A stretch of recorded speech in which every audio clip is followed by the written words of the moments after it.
जी viewers, मैं हूं Gaspar Daniel. खुदा उनके बाबरकत और जिंदा नाम से हम अपने प्रोग्राम का आगाज़ करते हैं। आज का प्रोग्राम खुसूसी कल की होने वाली कार्रवाई पर है, जिसमें शामिल गुफ्तगू हैं हमारे साथ हमारे बीट द लाइट टेलीविज़न के लीगल एडवाइज़र जनाब मोहतरम लाजर अल्लारका साहब, जो कि बहुत से फोर्स कन्वर्शन के केसेस लड़ चुके हैं। तो चलते हैं, उनसे बातचीत करते हैं। जी लाजर भाई, मैं आपको वेलकम करता हूँ। जी गैस्पर भाई, ये जो कल 5 तारीख को कराची में सिंध हाई कोर्ट में आरजू राजो केस की हेयरिंग होने जा रही है, इस ज़िम्मन में अर्ज़ ये है कि सिंध हाई कोर्ट ने आरजू राजा केस में 3 क्वेश्चन उठाए हैं।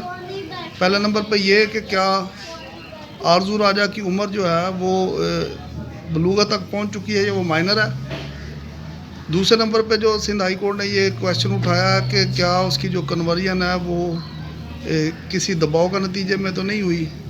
और तीसरे नंबर पे ये कि उसकी मैरिज का स्टेटस क्या है। तो कल जो सिंध हाई कोर्ट में आरजू राजा केस की हेयरिंग होने जा रही है, तो मैं ये समझता हूँ कि पहले नंबर पे तो हाई कोर्ट में ये केस जो है वो उसके एडजर्नमेंट होने के ज़्यादा चांसेस हैं, क्योंकि अभी बच्ची के जो मेंटल जो कंडीशन है उसकी असेसमेंट होनी है कि क्या ये जो उसकी कन्वर्जन है वो उसकी फ्री विल के साथ हुई है या किसी दबाव के तहत हुई है। तो ये एक ही सिटिंग में, एक ही हेयरिंग में ये जो है ये एसर्ट्स करना थोड़ा मुश्किल होगा, क्योंकि बावसूख ज़राए से ये पता चल रहा है कि वो बच्ची जो है वो अभी तक अपनी बात पड़ी हुई है कि उसकी जो कन्वर्जन है वो उसकी फ्री विल के साथ हुई है।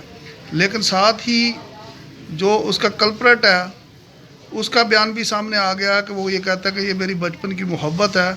तो ये कैसे पॉसिबल है कि एक 13 साल की बच्ची के साथ जो है वो एक 44 साल के बंदे की जो है वो बचपन से मोहब्बत हो।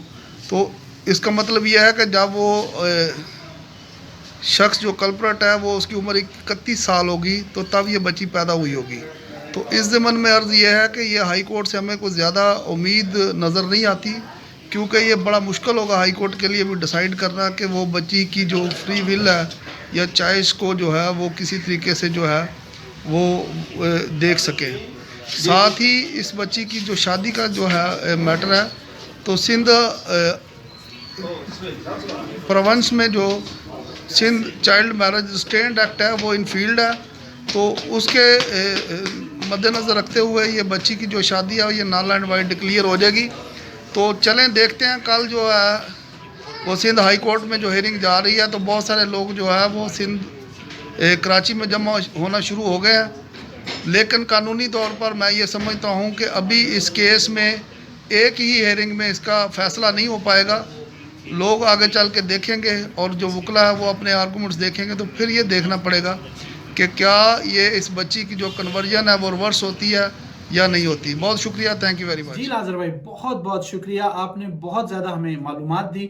ये मालूमात जो है हमें आने वाले हाई कोर्ट के रिजल्ट्स के लिए बहुत ज़रूरी है कि हमें इसके मुतालिक पता हो कि क्या क्या होने वाला है। थैंक यू लाजर भाई, मैं आपका बहुत शुक्रिया अदा करता हूँ। मुख्तलिफ वक्त में हम आपको डिस्टर्ब करते रहेंगे और इस तरह की मालूमात हासिल करते रहेंगे। बहुत बहुत शुक्रिया आपका। जी नाजरीन, कोर्ट के ऑर्डर के बावजूद माँ बाप को लड़की से नहीं मिलवाया जा रहा। दूसरी जानिब पुलिस मुजरिम रेपिस्ट के भाई अपना असर और रसूख इस्तेमाल करते हुए उससे मुलाकात भी कर रहे हैं। लड़की को भी डराया धमकाया जा रहा है कि वो अपने बयानात से ना मुकरे, अपने बयानात वही रखे। तो दोस्तों, आपसे दरख्वास्त है कि कल रोज़े में रहें, दुआ करें ताकि इंसाफ के तकाजे पूरे हो सकें। खुसूसन अपनी दुआओं में सिस्टर गजाला शफीक को याद रखें। देखते रहें बी द लाइट टेलीविज़न। अपनी राय से ज़रूर आगाह कीजिएगा, सब्सक्राइब कीजिएगा बी द लाइट टेलीविज़न को। अब आपसे मैं इजाज़त चाहता हूँ। खुदा हाफिज़।